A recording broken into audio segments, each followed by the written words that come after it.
Good morning, Rabbi Sai. Live from a disclosed location. Those who know. Those who don't care, don't care. Bein Azmanim.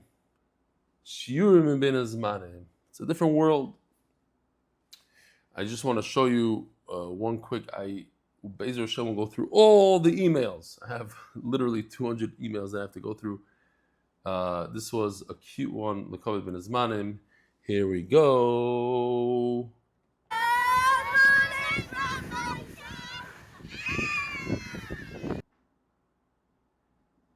Oh.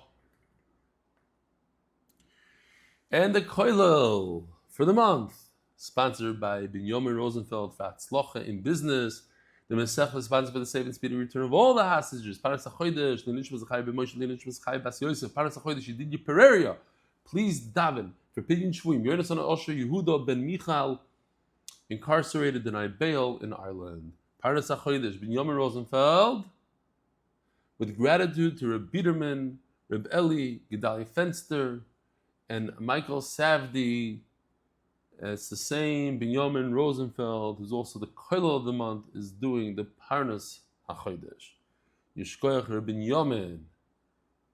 Parnas HaShavua, official Mitzvah Motivators and Refuah Shelaima for Yakov, Shlomo, Ben Rochel, Leah, Pressman, father of MD Wire, Elchanan Pressman, Zaydi of MD Wire, Yechil, Elchanan Hefter. Parnas HaYomi, Akors HaToiv, Takodesh Baruch Hu, Yishkoyach. I also have a tremendous Akors HaToiv, Takodesh Baruch Hu, but I'm not being mefarnas the Yom. The art of the month for Zchus, for Rebelli, and the whole MDY staff to continue to make Torah so enjoyable for so many. Rabbi Isai, we are holding Daf Nun Ches.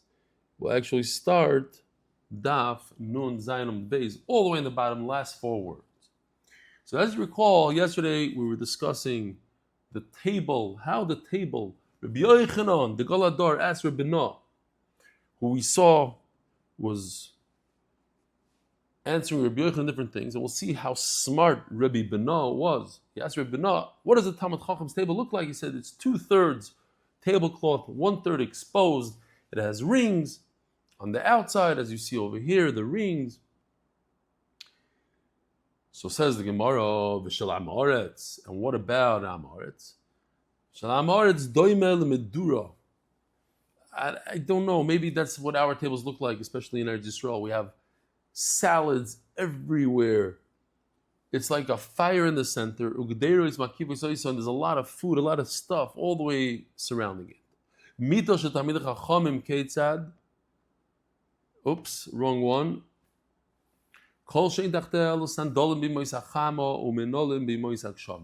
A Talmud Chacham doesn't put anything underneath his bed. Maybe a pair of shoes for the other season. There's different types of shoes. So maybe a pair of shoes. Food, certainly not, because there's a problem with the Ruach Tumah food. There's a person who told me that a certain community, they save up on watermelon. They take watermelons and they put them underneath the bed and they eat the watermelons through the winter or whatever when there's no watermelon. I asked them, I said, I don't understand. What about Ruach Tumah? They don't have that minhag. I don't know, whatever the pshat is. But in Allah, it's brought down not to put any food underneath the bed because of Ruach Tumah. V'shel Amoretz, doimel oitzer balus, balum, oitzer balus, looks like this. This is just a big mumble jumble of stuff, just an uncontrollable amount of storage. That's what Amoretz's bed looks like. So the Gemara now tells the story going, Rabbi Isai, the beautiful Agadito.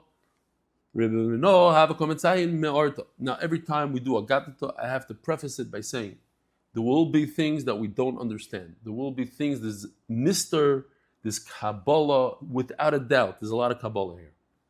And you'll see what I'm talking about. Rabbi Beno have a Kometzayim Ma'arto. Just like they say about the Arizal, that he went around in Tzfat and he marked different graves, and he said, this is a grave, and this is so-and-so grave. So he marked the graves, so that there shouldn't be tumah. Ki komoto lema'artu da Avraham, when he came, where's Avraham Avinu buried? In Maras HaMachpelah. So he comes to Maras HaMachpelah. Ashkechei le'Eliezer eved Avraham dekoi kamei bava. So, first of all, why did he go to Ma'aras HaMachpelah? The Yavit says that he wanted to show Klal Yisrael where to daven. This is the holy place of Ma'aras HaMachpelah. We have Adam and Chava, we have Avram and Sarah, Yitzchak and Rivka, Yakov and Leah. Tremendous. Now, it's interesting to note that there was a period of time when it was illegal to make a shul in Ma'aras HaMachpelah.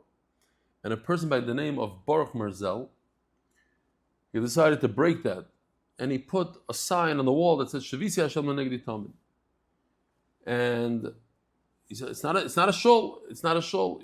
So the point of this rule was not to upset the Arabs. He said, it's not a shul. They can't get upset. And then he bought a stender, and he put the stender there. And he said, well, you got to take the stender. Oh, if you're davening, you can leave it there. But you're not davening, you got to take it out. So he hired somebody to daven. 24 hours a day, somebody was standing. So they had a stender. And eventually, stender without a bima, so they got a bima, and then they got furniture, and bekitzer. So, Baruch Hashem, today we have a shul there, in Ma'aras HaMachpelah.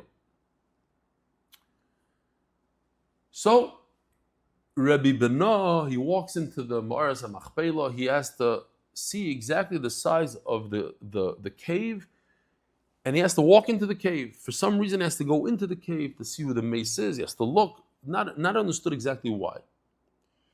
Ashkechel Eliezer Eved Avram, and he bumps in to Eliezer Eved Avram, the Koi Kamei Bava. Now, you could ask this question to people. Let's see if they know.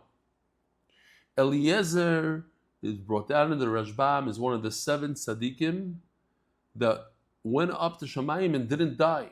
Did we know this? That Eliezer, the slave of Avram, is one of the greatest tzaddikim? Now, there's a little bit of a problem, and Tosfos points this out. Tosfos by Parshas Chayesara asks this question, that there's a medrash that says that since Eliezer listened to Avram Avinu and went and got the Shidduchim, so he released Eliezer, and HaKadosh Baruch Hu gave Eliezer schar in this world, and he made him a king. And who is he known? What's his name after he became a king? Oig Melech HaBashan. The problem is that Oig Melech HaBashan died. And over it says, we're learning now, according to Rashbam, Eliezer didn't die. Akoponim Eliezer greets him by the door. Can't come in. Stop. Omerlei, my Kovid Avram. What is Avram Avinu doing? Omerlei, Goni bekanfa de Sarah. He's resting in Sarah Imenu's arms. And Sarah Imenu's looking at his head. No. How do we understand this? Kipshutoi? I don't think you can. I think there's nice secrets over here. Avram Avinu is in Sarah's arms, and she's looking at his head, not at his toes, at his head. Okay? Omelei, Zilemelei, Bena Koya Bava. Eliezer, please go tell Avram Avinu that Bena, Rebbe Bena, not Rebbe, Bena, he calls himself Bena, is at the door. Omelei Leil. He told Avram Avinu, and Avram Avinu says, come on inside. Meida Yedidya the Yetzer Ba'ayalma Leke. Rebbe Bena knows that there's no Yetzer Hara in this world. What's going on here? So the Yosef points out, from over here you see Mefurish, the halacha, that public displays of affection between a husband and wife are also. And Avram Avinu is saying it's not a problem, because we're in Olam Haba, and there's no Yetzer Hara in Olam Haba. As for Moshe Feinstein, the obvious question, I'm happy that I found this from Moshe Feinstein.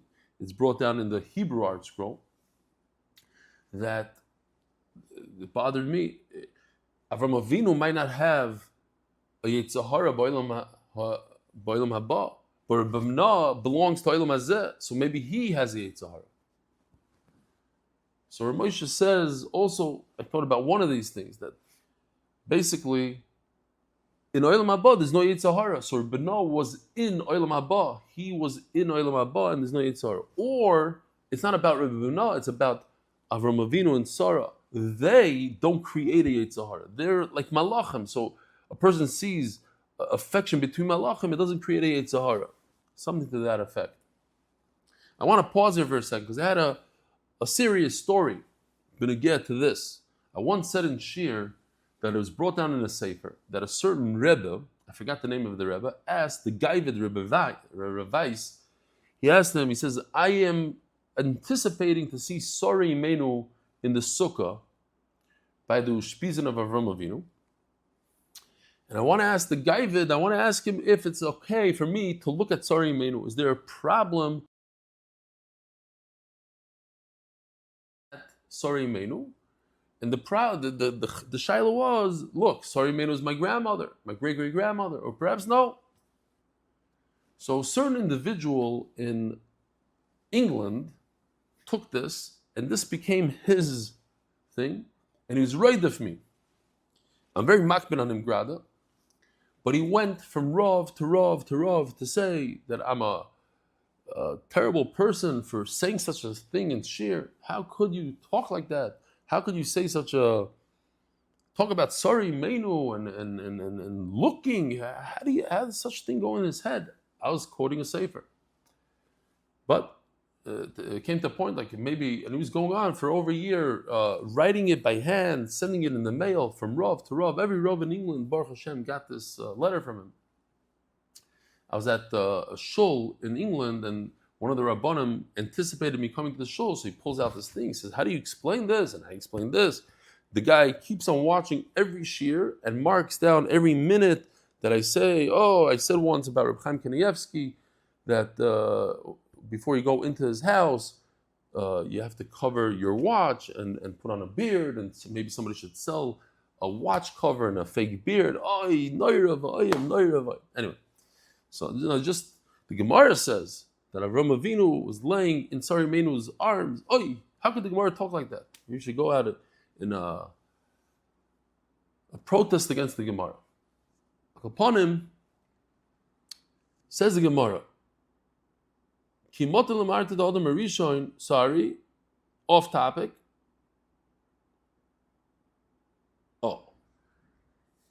Ayil, Rebbeinu went inside, Ayin, measured the cave, Vinafak, now he knows the measurements, now he could tell Klal Yisrael where to go and how to do it.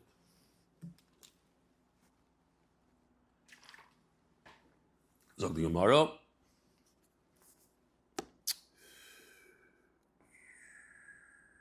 The Adam Rishon, when he came to the Maras HaMachpelah, the part of the cave of Adam Rishon and Chava, Yotza Baskal v'Amra, so a heavenly voice came out. Nistakalta b'dmus diyukni. You looked at the resemblance of my whatever that means. That Kosh Baruch doesn't have a resemblance, but you looked at my resemblance. B'diyukni, how? By looking at Yakov Avinu, not Avram Avinu, Yakov Avinu, as Gemara is going to describe later. B'diyukni atzmo, but me myself, al tistakel. In other words, do not look at Adam Rishon. So the Maharsha asks a Gevaldik Kasha, if you cannot look at Adam Rishon, so how did anybody in Adam Rishon's generation look at Adam Rishon? It's also to look at Adam Rishon. He's like, it's the resemblance of a Kadosh Baruch Hu. So he says that Isser only applied to a later generation. The generation of Adam Rishon, they were on a madrega that they were able to look at. So Rebbeinu didn't back down. He says, "Oh, be'ino l'tzayunim ma'arta." What do you mean? I have a job, which is interesting to notice. This is Rebbeinu, a Gedale Otzum. Rabbi Yochanan is asking him questions. He obviously felt that it was necessary to do for the Klal, to go around and mark graves, even though he could have said, listen, I'm busy learning Torah. I don't have time for this stuff. No, to go out there for the tzibur.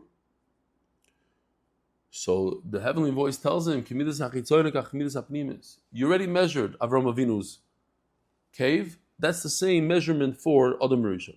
And the Mandama that says that there were two floors, one was above the other. Don't worry about it. It doesn't extend, it doesn't go. It's the same exact measurement, the lower one and the upper one.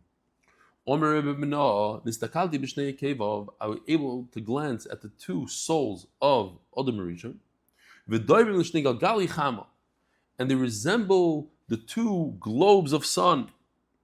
There's a kasha that the Rashbam brings down here. It says in the Torah that Akash Baruch Hu tells Adam Rishon, Ve'el Toshuv. You came from the dirt of the ground and you're going back to the dirt of the ground. So if a person reverts back to dirt, to offer, Adam Rishon reverts back to dirt. But it says that Adam Rishon was whole, and his heels were globes of sun, and you shouldn't look at my diukni. So says the Rashbam, that pasuk is going to have to be miskayim, but one moment before Mashiach comes. Today, Adam Rishon is whole. But if they'll offer Tashov, you're going to become the dirt of the ground. That's going to happen. But for one moment only. Says the Gemara, the beauty of Sarah Imenu. If you want to understand how beautiful she was, it's like comparing a monkey to a human being. Just like a monkey is nothing, so we are nothing compared to her beauty. Sarah b'fnei Chava, and nevertheless, Sarah was nothing compared to Chava Imenu, like a monkey compared to a human being.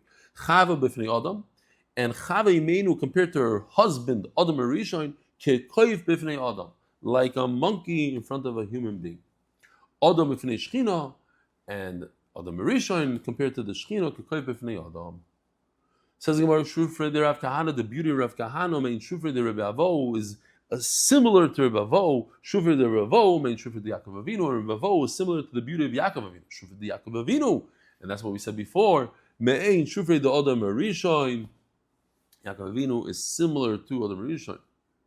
Says the Gemara, Ma'isa Shahoyo, Gewaldike Ma'isa. Should we play this? It's okay. I didn't find it so interesting. Real quick. This is a human being that went into Mars Havafelo, and there was a door, and I stood there.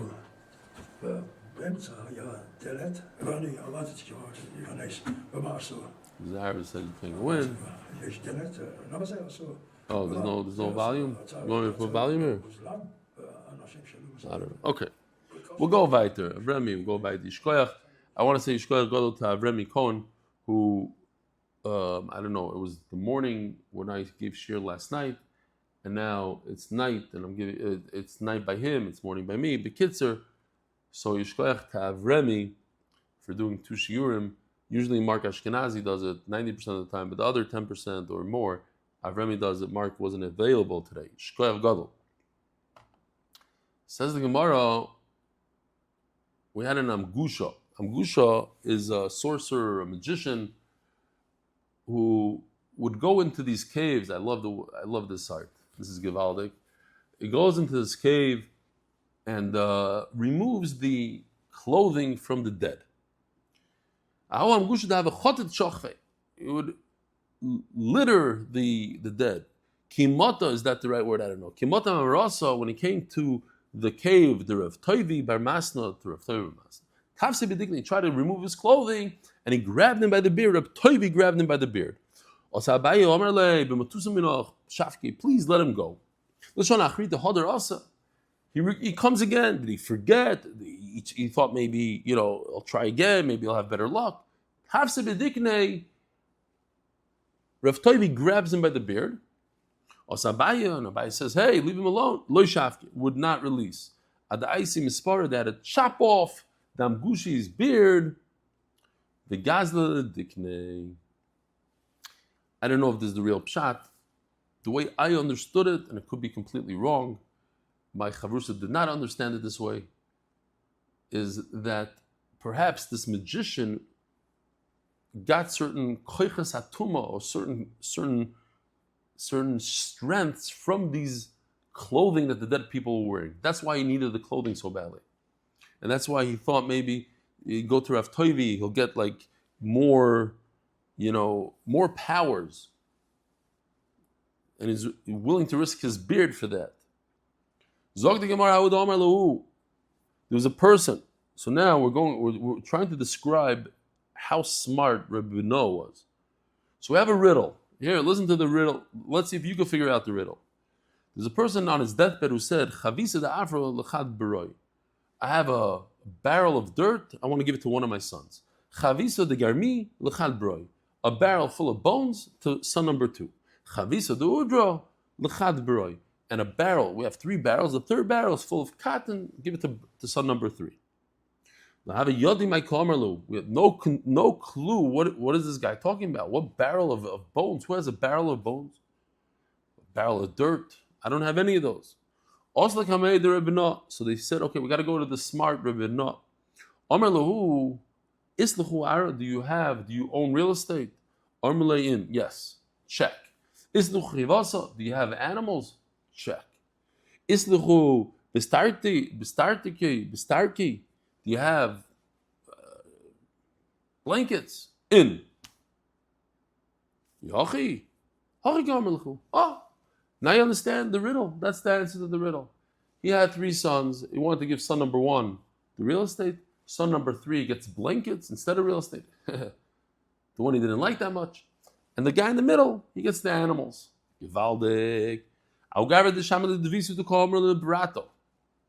Terrible story. A man overhears his wife talking, and he hears his wife telling his daughter, Amai loitznias bisura.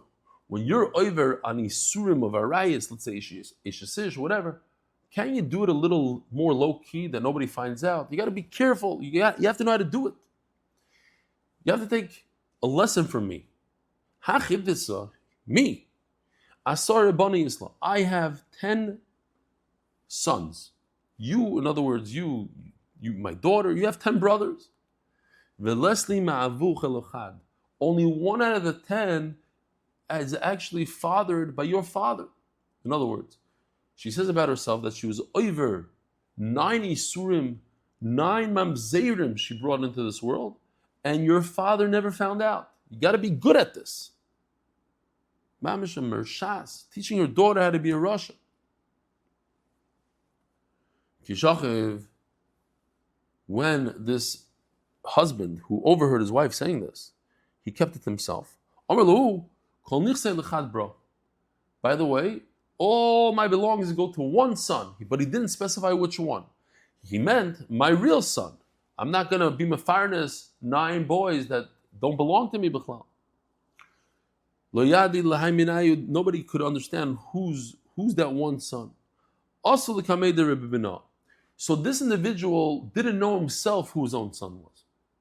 He figured to himself that some chacham, the bezin will try to figure it out. I can't figure it out. Let them figure it out. Let them break their head and figure it out. In fact, they went to Rebbeinu, the one who's the master of figuring out riddles. Amar lahu, so Rebbeinu said, Zilu, I want all 10 of you boys. Chavutu kivro davuchain. I want you to go bang on the grave of your father. Take a stick or whatever, bang on it. And if you bang really hard, you're going to hear from the grave which one of you 10 is in fact the real Yerush. Azlukulu, they all went. Ahud the Brehava, but the one that was the real son, lo yozal, he didn't go. Explains the Rashbam, Rebbeinu knows the famous Gemara that a mamzer is a azponim. A mamzer naturally is a mechutzef. So I don't know which son is a mamzer, which son not, but I'm going to ask them to do something that's chutzpah. Who goes and bangs on a father's grave? The mechutzafim. In fact, one of the 10 brothers didn't go. He felt it was not the right, proper honor to give a father. You don't bang on his grave. So he didn't go. Says Rebbeinu, that's the one that's not a azponim, that's the one that's the son. What do we call this? What halacha is this? This is called shuda de daina. That the dayan decides on his own, with his own chachma, who to give it to. According to one pshat, he sees not who he feels like, but he sees, based on logic, who did the father want to give it to? The other brothers didn't want to have any of this. They were very upset. Azlu, ochlu, kurza, malka, they ran and they snitched on him to the king. Amri, There's one Jew, the Komapik Mamoina Ma'anshe, Ma'anoshe, he takes out money from people, without witnesses, without rhyme and reason. Asiu Chavshu. So they brought him and they incarcerated him. As a Devisu, so Rebbe Binah's wife realized that she could get her husband out if she poses a riddle, and nobody will know the answer, and then they'll ask her husband, because he's the chacham that knows how to, and maybe that will release him from jail. So she goes with a great riddle. Avdochad havali. I had one slave. Paskula Reshe. They chopped off his head. Upashtu the mashche, and they removed his hide. Va'achlu bisrei, meat. V'kamalu beimayo, and they took his hide and they filled it up with water. Umashkubei lechavraya, and with that they gave water to drink to all their friends. V'loiko yahavali meat dummy, and they didn't pay me for my slave. V'lo yagri, and they didn't even give me rental. So they had no clue. Amri, so they said, but we need to figure out the riddle. Let's bring the genius of the Jews. Maybe he could solve the riddle. So in fact, they took him out of jail. Omar lo, very simple. Zarnuka Amr. Very interesting. What this woman meant to say is, there's a goat that was stolen from her. They chopped the goat's head off. They took the hide and they made it into a canteen for water. They drank the water, gave their friends, and they never paid me. She wasn't talking about a slave. She was talking about a goat. Oh, that sounds right. Boom. Amri hakim kulihai leisev ababa v'neidin dino. Then you should be a judge for us. Let's go. Come to the door. Come to the gate, and you'll help us judge people. He saw that there was a big sign. As you walk in on the door, it says, if there's a judge that was ever called to be judged, no more. He's not a real judge. It shows that he has a flaw in his character. Well, why are they calling him to be judged? Oh, slow down, says Rebbe to these goyim. If that's the case, also inish mi almo, Daf Yomi Amud Beis, Paslik. If I don't like my judge, all I need to do is call him to be judged, even though I'm lying, and they're going to remove him from ever being a judge. If I don't like this judge, let's say he said that I owe somebody $10, I could ruin his life. I'll call him I wouldn't call it the entire, I'll call him to a court case. And anybody who comes to the court case, he's out the door. Hello, what you have to do is called dayin the miskir ledin. Oh, you have to add a little piece. If he was judged, if there was a judgment against him that he actually owes money, that shows that he's not a proper person, at least not proper to be a judge. So you know what they wrote? They didn't want to remove the whole thing, but they made it an asterisk on the bottom, and it says, Baram, however, the smart, the skanim of the Jews, they say, we say it this way, but the smart Jews say it this way, that it's only if they remove money from you. The turning of the Daf is sponsored by Yisrael Share Construction Management and Supervision and the Life Share Community protecting families today before tomorrow's unexpected loss. Kidnovations LLC in honor of my Uncle Reb Elchanan Pressman, official, and as a schus of Akiva Simcha Ben Fayga, and Rivka Yehudis Bas Yafachayo Kol Tuv. Says the Gemara. Chazid Chsiv is another sign. It says, V'rosh kol moiso anodam. The leading cause of death, or all death, is blood. A little bit too much blood causes death. B'rosh kol chayin anochemar. And the one thing that causes people to live is good wine, is wine.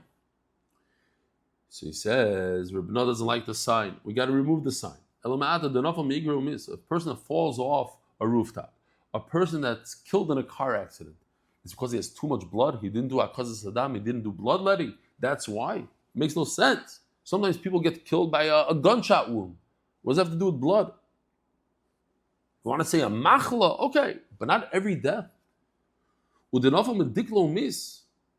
don't know, I'm sure somebody speaks about why it says a person that falls off the roof and a person that falls off a palm tree. I get it. Somebody falls from a height. Why this double lashon? Kabbalah. We'll call it Kabbalah for now. Domo katle. What? It's the blood that kills him. Vesu. And another question asked Rabbi all these people. A person that's on the verge of dying, he has stage 6 cancer. He's not going to live. So I know there's no such thing as stage 6, but you give the guy a little wine and he's going to live. What? You're saying that wine cures it all. It's not true. I would rephrase it, says Rebbeinu. Beroish kol marin anodam. Not all death, all diseases, all bad stuff comes from too much blood. Beroish kol asvan. And the leading, you don't live because of wine, but wine is the leading healer. I don't know if that's scientifically proven or not, but I'm sure you'll find sources that wine has tremendous healing properties. Especially those who love wine and drink a lot. Yeah, it's very, very healthy. So therefore, they left the sign as is, but they put a little asterisk on the bottom, and it says, Biram. But however, but the smart, the people of the Jews, they say, Bereish kol marin, not death. Marin, the disease is anodam, the cause is blood. Bereish kol asfon anoch amar. And ba'asad deles chamar, and if you don't have wine, taman mizbu samonim. So then you could heal yourself with different, what do they call it? Those, slipped my mind. The alternative medicines, the grasses, the leaves, the herbs, that sort of stuff. The Vilna Gaon's brother in Malas HaTorah, he darshans his Gemara. He says like this: Bereish kol marin, the bad stuff that we do, the taivas that lead us to bad things, comes from blood, the blood flow, the Yitzhahara. So how do you overcome it? He says with Torah. Torah could help you overcome your taivas. If a person doesn't have Torah in his life, what should he do? You should use alternative methods. You should use musar to break your taivas, to break your midas rois. He seems to be saying that if you have Torah, then you don't need the other methods. Torah is a heal-all. It takes care of a person's bad taivas and bad midas. It's more than midas. It takes care of midas. So Slanta says that today, Torah doesn't really work that well for our bad midas. He says it works, but not good enough. You need to use musar and all that other things to overcome our evil inclination. Maybe evil is too strong. Our midas rois that we have. Now we're moving to a different country called Kapoitkia. It says over there on the doorway, Ampok, Anbag, Antel. These three things have the same exact measurement. Veizu Antel. What's Antel? Zehu Revi'is Shel Torah. The famous Revi'is that we use, for Kiddush, for the 4 koises on Pesach. Revi'is, that is Antel, and it's in the Torah. Says the Rashbam, you can see it inside, like halfway down the Amud, Revi'is Shel Torah.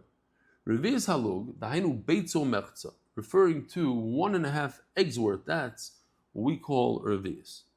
So for the Daled Koises, I bought a small silver cup, the smallest one they sell that has the shir of the Chazanish. I forgot what it was. 90 samak. 80 samak. I don't remember what it was. A bunch of them. So that you could do a roiv kois of the real Revi'is according to the Chazanish, which is much more than Reb Chaim Nosh.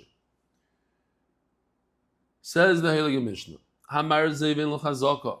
So let's see what marzev is. Marzev. So right over here you can see there are two components. There's the downspout, and that's a marzev. And then there's the gutter, otherwise known as the gutta. Gutta. With a A-H at the end. In New York, that's how they call it, the gutta. It's also the gutter, the gutter is when you step off the sidewalk, you step off into the gutter. But they also call this the gutter. The gutter on top catches the water that comes off the roof, and it goes on a certain angle. Maybe in the time of the Mishnah it didn't go on such an angle. There's a little exaggerated. We'll see soon that maybe, I don't know. But it goes on an angle, and it goes down a downspout, and the water comes pouring out the downspout, as you know. This is the Mishnah, Amar Zevelu Chazaka. If you have a downspout and it goes into your friend's yard, you can't claim a chazaka. We're going to see why and how. However, it's placed, the placement it does. So you do have a chazaka, you don't have a chazaka. Sulam HaMitzri. This to me seems like a step ladder. A small ladder that you could carry around. It only has 3 stairs, or whatever you want to call them. I know that there's a fancy word. 3. Don't remember the word. Eloi chazaka. It's so small that people are not so makpid. They're rungs. 3 rungs, says Avrami. Shkoyach, 3 rungs. Thank you. Shmak that he's listening. Somebody's Haaretz. Where'd you get that word? Avrami, for real. Where'd you get it? From the art scroll or from your years in England? You know English like that? Come on. You speak Hebrew better than English. All right, Givaldi. 3 rungs, you're right. Type something else. Let's see what you have to say. Zogdi Gemara. So that just because you have a little stepladder in somebody's yard, that doesn't make it a chazaka over there. But Latsuri, it's such a heavy duty like we have in the Beis Medrash, a real solid ladder, doesn't go anywhere, and you leave it there for 3 years, yesh the chazaka. Then, since it's not movable, it creates a chazaka. Chaloina mitzris, if you have a small, tiny window called a mitzri window, ein lo chazaka. It's not kavua, it's temporary, you want to see your field. As the Gemara is going to say tomorrow, if you have the same window, but it's more of a permanent window, why? Because you need the light, then that creates a chazaka. Ezu chaloina mitzris, which one, what's considered a mitzri? If the head of a human being cannot fit through it, like I have a few windows in Eretz Yisrael, in the bathroom you have this tiny little window, head doesn't fit, maybe your hand could fit through it. So that's a chaloina mitzris. Now that we know what a chaloina mitzvah is, now as the Gemara is going to say, that's why I'm pointing it out today, so we'll remember tomorrow that the Gemara explains what a chaloina mitzvah is, but doesn't explain what a sulam mitzvah is. Why? Because Rabbi Yehuda is coming to argue. Rabbi Yehuda says, I need to know why Rabbi Yehuda is arguing. Rabbi Yehuda says, if it has a frame all the way around the window, like we have today. We just said this, what makes a chaloina mitzri, that your head cannot go through the window. But if you have a frame, because says the Gemara, how's it possible that the downspout in this picture on the right doesn't have a chazaka, yet its place doesn't have the makom, it's the place that it sits on doesn't have a chazaka? What does that mean? So we have some shatim here. Omar Shmuel Amar Zevelu Chazaka Miruach Achas V'Yeshlu Mikoyme Chazaka M'Shtei Ruchos. You have a place somewhere on this wall to put your downspout, but you don't have a chazaka to decide where. So you can get rid of your water somehow, but the owner of the chatzor could dictate and position where this marzev should be. Right now, it's on the right side of the building. He could tell you, no, I don't feel like it should be on the right, it should be on the left. But he cannot tell you to remove it completely. Reb Chanina Omar, Hamar Zevin l'chazaka. What does it mean? Another pshat, Shemaya Oroich Mikatzrei. No, he cannot move the position, but he could cut down the length of it. Shemaya Oroich Mikatzrei, he can make it short, like in this picture, he made it short. But what does it mean in the Mishnah that the place has a chazaka? If he wants to uproot it, he cannot uproot it. Rav Yirmiyah bar Rabba Omar, Hamar zev ein lo chazaka shem roitz livno is tachlev boina. What does it mean? That if the guy wants to build underneath it, he can. Okay, the bottom line is the owner cannot uproot it. But we have a shaila, machloikis. Doesn't mean he could build underneath it. Doesn't mean he could maybe switch the place of it. Or does it mean he could just cut down the length of it? Rabbi Sai, keep on steiging away during Ben Azmanim and have a wonderful day.